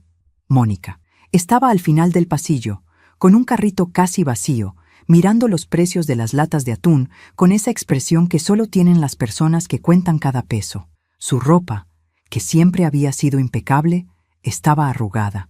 Tenía ojeras profundas, y ese brillo que siempre tuvo en los ojos, esa luz de juventud y esperanza, se había apagado. Nuestras miradas se encontraron. Ella se quedó congelada, con una lata de atún en la mano, mirándome como si viera a un fantasma por segunda vez. Yo simplemente asentí con la cabeza, un saludo cortés, y seguí caminando hacia la caja. Pero la imagen de su cara demacrada me persiguió el resto del día. Fue Gabriela quien me contó lo que había pasado. Vino a mi casa una tarde, con esa mirada de quien trae noticias que no quiere dar, pero siente que debe. «Comadre», me dijo mientras le servía café, «necesito contarte algo, sobre Mónica». «No necesitas», la interrumpí. «Lo que pasa en su vida ya no es mi...» Rodrigo la dejó, soltó de golpe. El silencio cayó entre nosotras como una piedra en un estanque. «¿Qué?» La dejó hace 3 semanas. Se fue con una mujer más joven, una compañera del trabajo. Sentí algo extraño en mi pecho. No era satisfacción, no era alegría, era algo más complejo, más doloroso. Era la tristeza de saber que tenías razón cuando hubieras preferido estar equivocada. «Cuéntame», dije finalmente. Gabriela suspiró. «Después de lo que pasó contigo, después del funeral, las cosas entre ellos se pusieron muy mal. Rodrigo culpaba a Mónica de haber perdido la herencia. Le decía que si ella hubiera sido más inteligente, más discreta, que si no hubiera sido tan obvia, ustedes nunca se hubieran dado cuenta». «¿Ustedes?», pregunté. «¿Quién más sabía?» «Daniela, la hermana de Rodrigo. Resulta que todo fue idea de él desde el principio. Él fue quien convenció a Mónica de que tú eras un obstáculo. Él fue quien plantó todas esas ideas en su cabeza». Cerré los ojos. Lo había sospechado, pero escucharlo confirmado dolía de todas formas. «Sigue», dije. «Rodrigo comenzó a ser cruel con ella. Le decía que era una fracasada, que había tenido una gallina de los huevos de oro y la había matado por estúpida, que por su culpa vivirían pobres toda la vida. ¿Y las deudas? Peor de lo que pensábamos. Rodrigo tenía deudas de juego, casi 200,000 pesos. Por eso necesitaban tu dinero tan desesperadamente. No era solo para vivir mejor, era para pagar a gente peligrosa». Mi estómago se revolvió. ¿Mónica lo sabía? Dice que no, que él le ocultó todo, que solo le decía que tenían problemas de dinero, pero nunca le dijo la magnitud. ¿Y ahora? Ahora Rodrigo se fue y dejó a Mónica con todas las deudas. El departamento donde vivían estaba a nombre de ella. Los acreedores la están buscando. Tuvo que vender sus joyas, sus muebles, su coche. Sentí un peso enorme en el pecho. ¿Dónde está viviendo? Con una amiga, pero no sé por cuánto tiempo. Comadre. Gabriela me miró con ojos suplicantes. Sé que tiene que aprender. Sé que cometió errores terribles, pero es tu hija. Lo sé, respondí simplemente. Pero todavía no es el momento. 2 semanas después, el licenciado Hernández me llamó. Doña Paulina, su hija vino a verme. ¿Para qué? Quería saber si había alguna forma de revertir el cambio de testamento. Le expliqué que no, que usted tiene todo el derecho de disponer de sus bienes como mejor le parezca. ¿Cómo estaba? Hubo una pausa, desesperada y avergonzada. Me preguntó si yo sabía de algún trabajo. Le di algunos contactos. ¿Le preguntó por mí? Sí. Le dije que usted estaba bien, que estaba viviendo su vida. Lloró mucho, doña Paulina. Lloró y me pidió disculpas por haber intentado manipularme. Colgué el teléfono y me quedé sentada en la sala, mirando la fotografía de Mónica de 7 años, la niña de las coletas que me abrazaba en el jardín. ¿En qué momento esa niña se convirtió en una mujer capaz de desear mi muerte? ¿Y en qué momento esa mujer volvería a ser, si no esa niña, al menos alguien con dignidad? Un mes después, la vi de nuevo. Esta vez no fue casualidad. Yo estaba en misa del domingo, en mi banca habitual, la tercera del lado derecho. Cuando alcé la vista durante la comunión, la vi entrar. Estaba al fondo de la iglesia, como si no se atreviera a acercarse más. Llevaba el rosario de perlas en las manos. El padre Jiménez la vio también.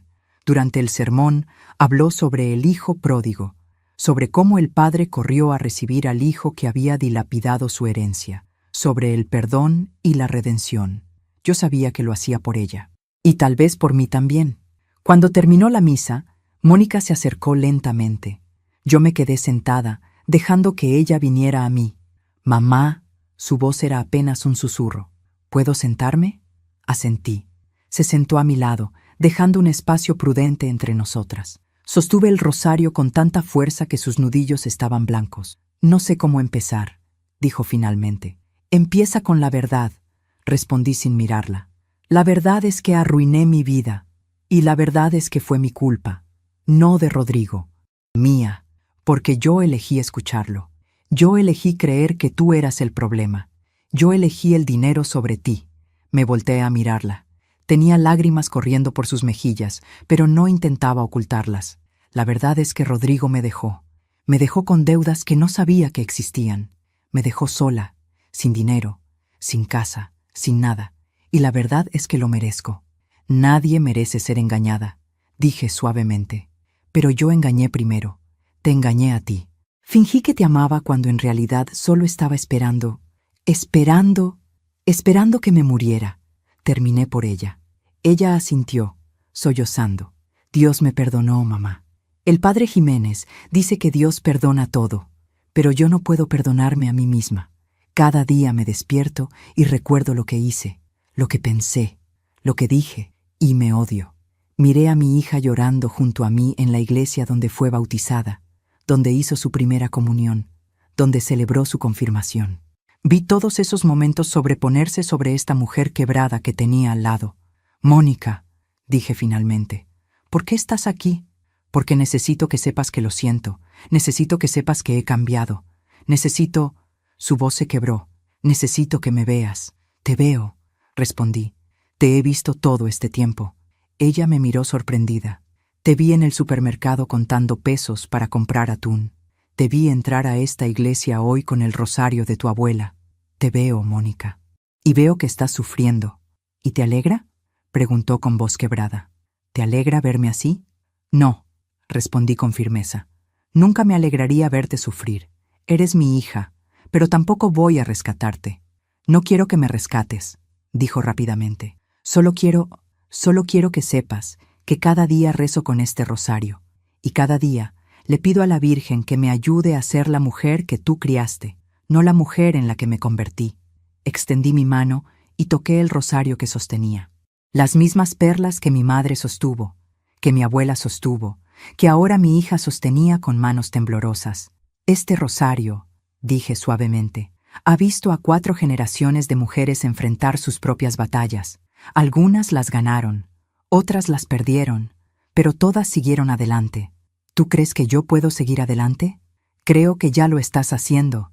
Viniste a la iglesia, estás rezando, estás trabajando, estás enfrentando tus deudas». «Conseguí trabajo en una cafetería», dijo, «sirviendo mesas. No es mucho, pero es honesto». Algo dentro de mí se movió.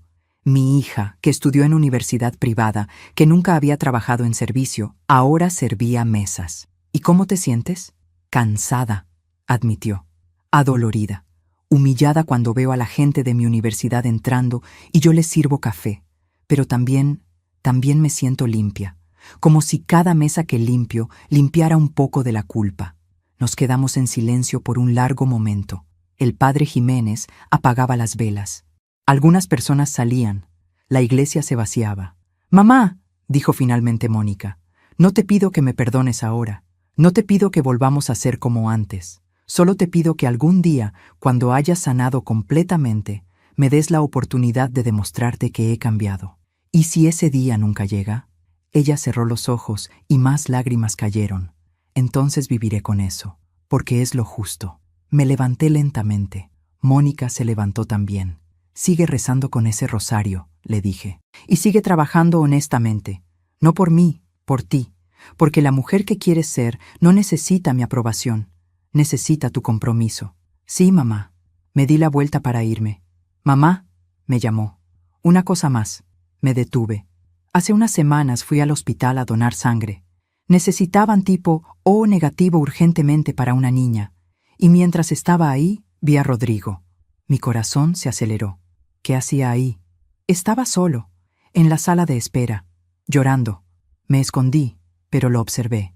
Estaba esperando resultados de unos exámenes. Se veía enfermo, mamá. Y tan solo sentí una punzada de algo. No era satisfacción, era lástima. La enfermera que estaba cerca decía que llevaba semanas yendo, que estaba muy enfermo y que su familia lo había abandonado, que la mujer con la que se fue lo dejó cuando se enteró de su enfermedad. La vida siempre cobra sus deudas, pensé. ¿Y qué sentiste al verlo?, pregunté. Mónica pensó por un momento. Sentí lástima. Y también sentí que la vida es más justa de lo que pensamos. Rodrigo me enseñó a ver a las personas como objetos, a medir el amor en dinero, y ahora está aprendiendo lo que es ser el objeto desechado. Asentí lentamente. La vida es la mejor maestra, y sus lecciones son duras pero necesarias. Esa noche, en casa, me senté en mi sala con una taza de té de manzanilla. Pensé en Mónica contando pesos para comprar atún, en Rodrigo solo en un hospital, en el departamento que Mónica tuvo que dejar, en las joyas vendidas, en los muebles perdidos. Pensé en cómo 6 meses atrás, en esa misma iglesia, ellos habían estado de pie junto a mi ataúd diciendo, finalmente libres de esta vieja, y ahora todo es nuestro. Y ahora Mónica servía mesas en una cafetería, y Rodrigo estaba enfermo y solo. No sentí alegría, no sentí victoria. Sentí algo más profundo y más triste. Sentí la confirmación de algo que mi madre me dijo hace muchos años. Paulina, la vida siempre se equilibra. No necesitas vengarte, solo necesitas esperar. Alguna vez Rodrigo me vio como un obstáculo.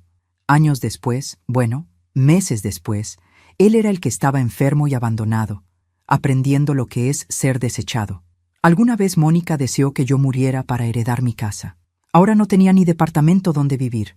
La vida siempre cobra sus deudas, pero lo que me sorprendió fue darme cuenta de que no necesitaba que pagaran.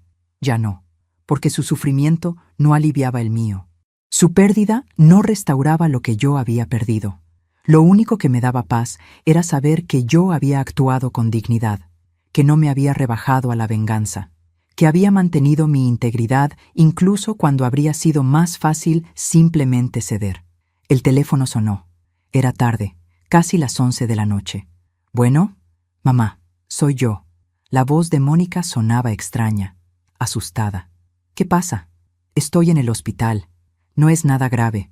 Solo me desmayé en el trabajo, por el cansancio. Pero no tengo a nadie que venga por mí. Los doctores dicen que necesito que alguien me lleve a casa y me cuide por 24 horas. Mi corazón se debatió entre 2 instintos. El instinto de madre que quiere correr a ayudar y el instinto de mujer que sabe que debe mantener límites. ¿Llamaste a alguna amiga? Todas están ocupadas o ya no me hablan después de que se enteraron de lo que te hice. Así que había perdido también a sus amigas.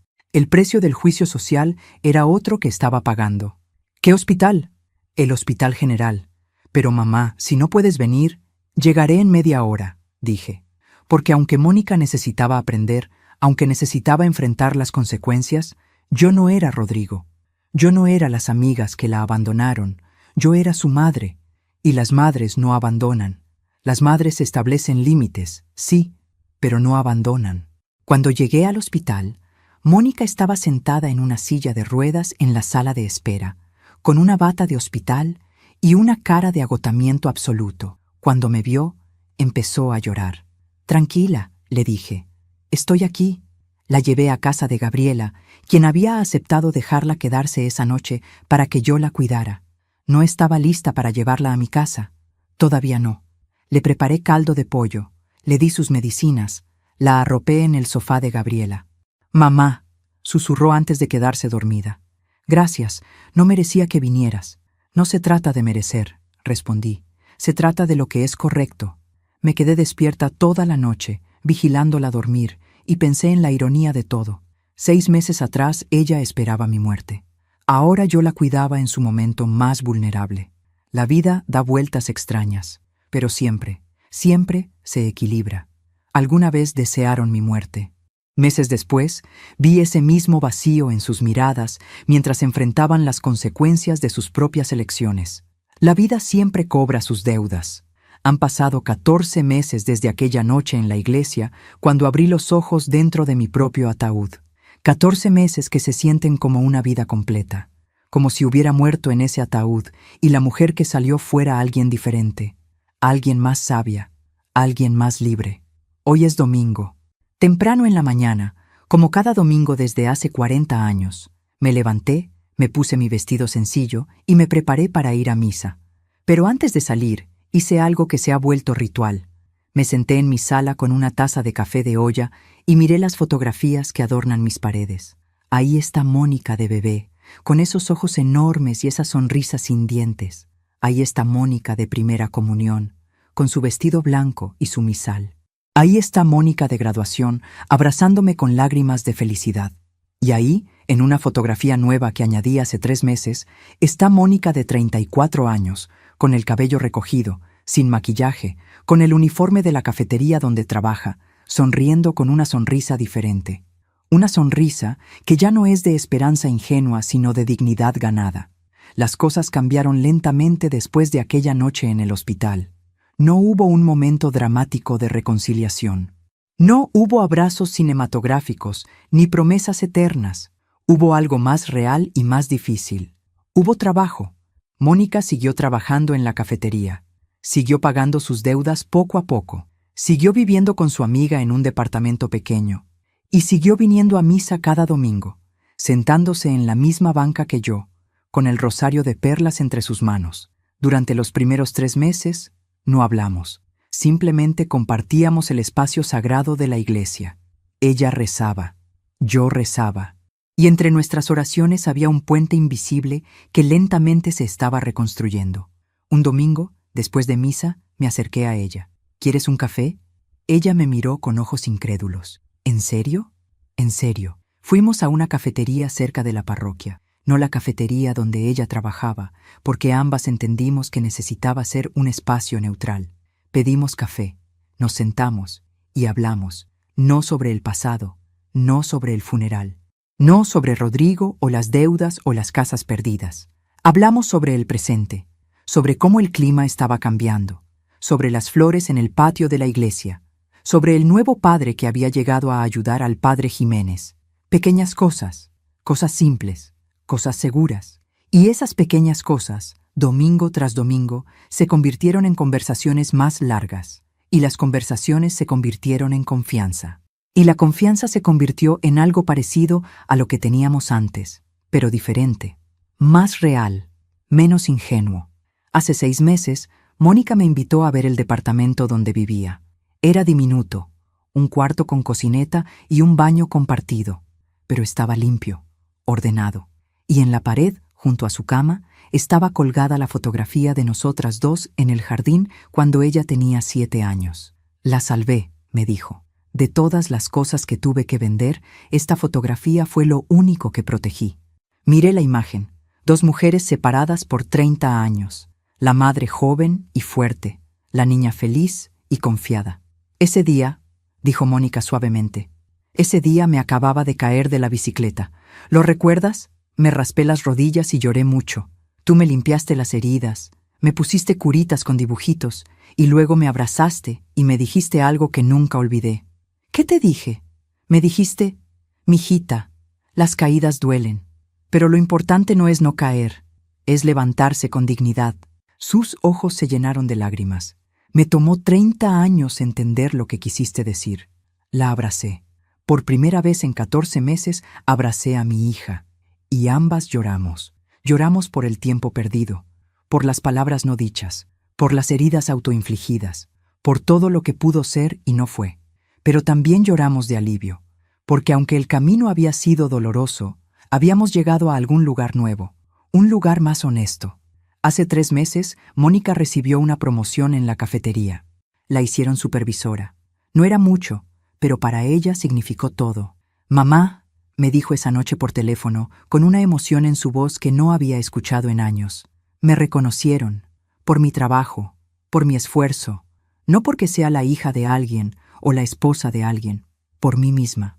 Estoy orgullosa de ti, le dije, y lo decía en serio, porque la verdad es que estaba más orgullosa de la Mónica que servía mesas con dignidad que de la Mónica que se graduó de universidad privada sin haber trabajado nunca, porque la primera Mónica estaba siendo construida por ella misma, con sus propias manos, con su propio sudor. Ayer, sábado por la tarde, Mónica vino a visitarme por primera vez en 14 meses. La invité a pasar. Ella entró despacio, mirando todo como si viera la casa por primera vez.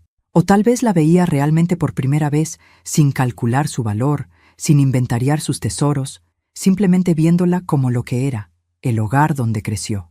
Huele a café de olla, dijo con una sonrisa nostálgica. Hice tu favorito, con mucha canela. Nos sentamos en la cocina, esa misma mesa donde ella coloreaba mientras yo preparaba su lunch, esa misma ventana por donde entraba el sol de la mañana, ese mismo espacio donde construimos 1000 memorias. Mamá, comenzó después de un largo silencio, he pensado mucho en todo lo que pasó, y necesito decirte algo. Esperé.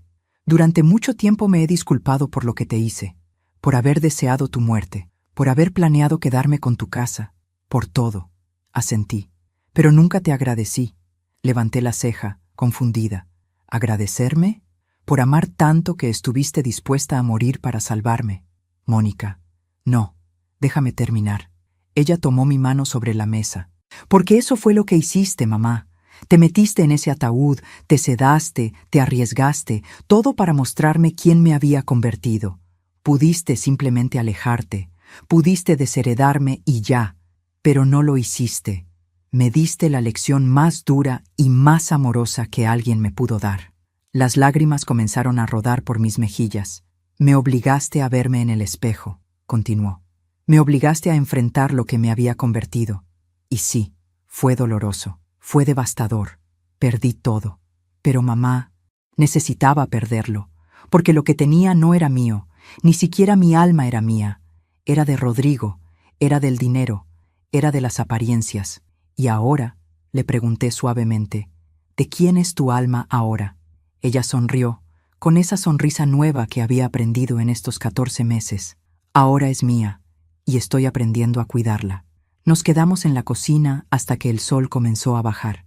Hablamos de muchas cosas, de su trabajo, de sus planes de eventualmente estudiar gastronomía, de sus sesiones de terapia, de cómo había aprendido a estar sola sin sentirse sola.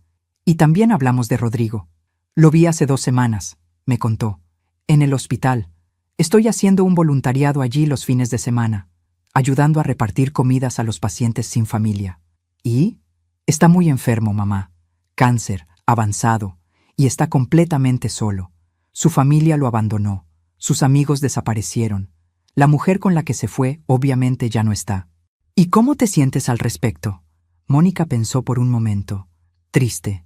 No por él exactamente, sino por lo que representa. Representa lo que pude haber sido si tú no me hubieras enseñado esta lección. Alguien que al final de su vida no tiene a nadie porque pasó toda su vida usando a la gente. ¿Hablaste con él? Sí. Le llevé comida. Me reconoció. Se veía avergonzado. Pero también me dio las gracias. ¿Por qué? Por no tratarlo como él me trató, por no abandonarlo como él me abandonó. ¿Y sabes qué fue lo más extraño, mamá?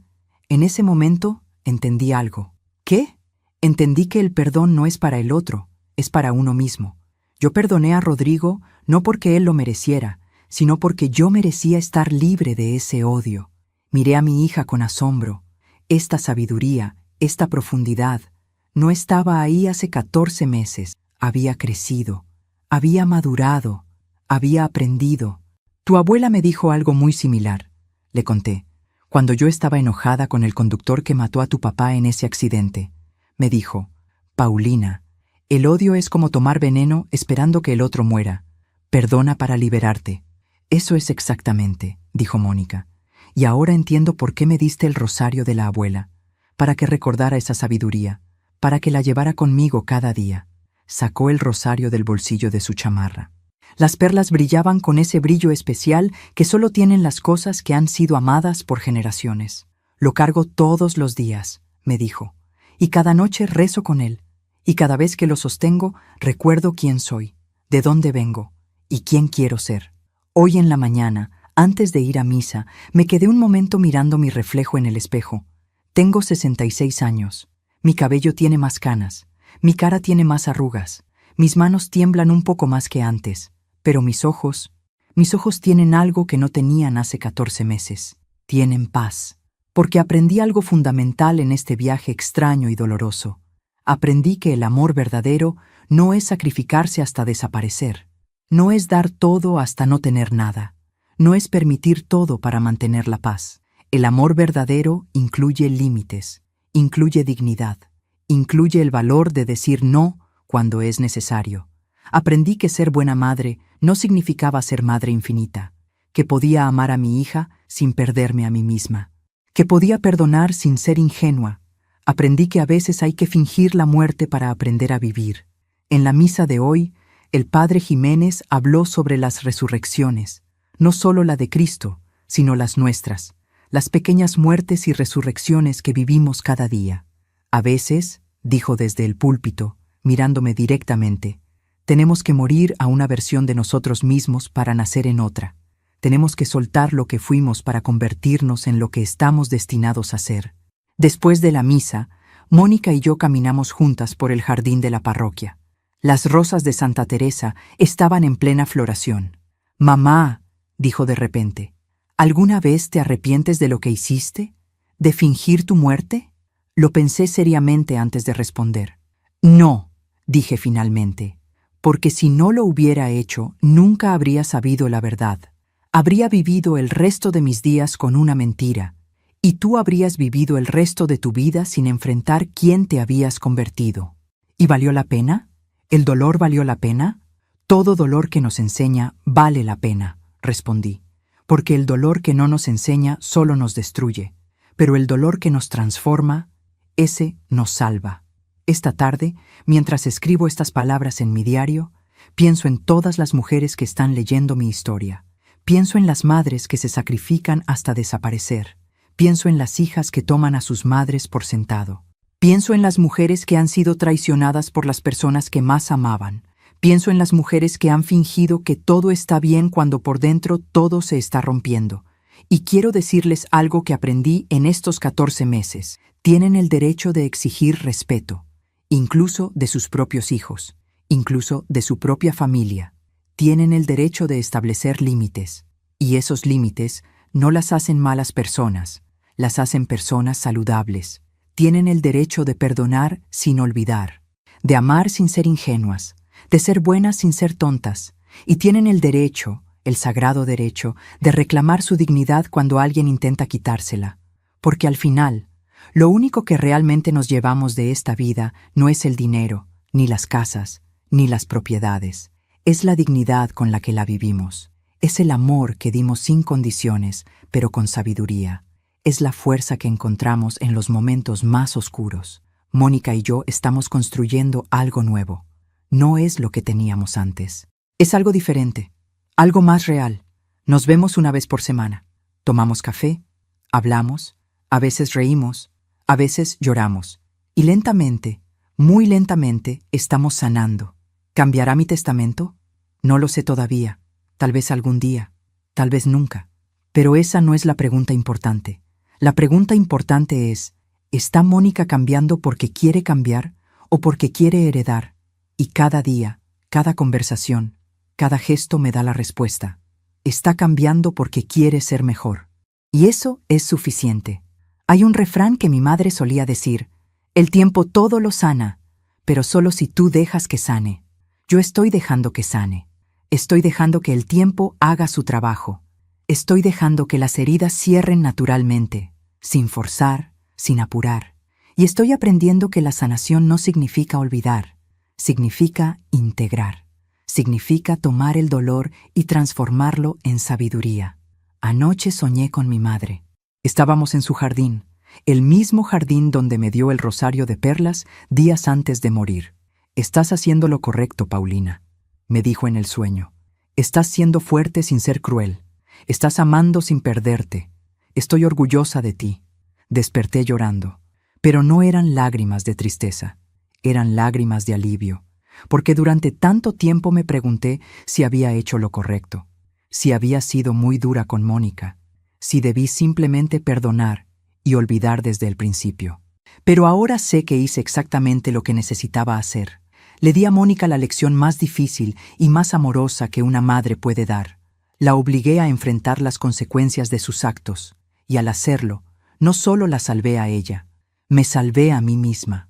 Si mi historia ayuda a una sola mujer a abrir los ojos, habrá valido la pena. Si una sola madre lee esto y entiende que puede amar sin desaparecer, habré cumplido mi propósito. Si una sola hija lee esto y recuerda valorar a su madre antes de que sea demasiado tarde, entonces todo el dolor habrá tenido sentido. Porque las historias como la mía no se cuentan para entretener, se cuentan para transformar.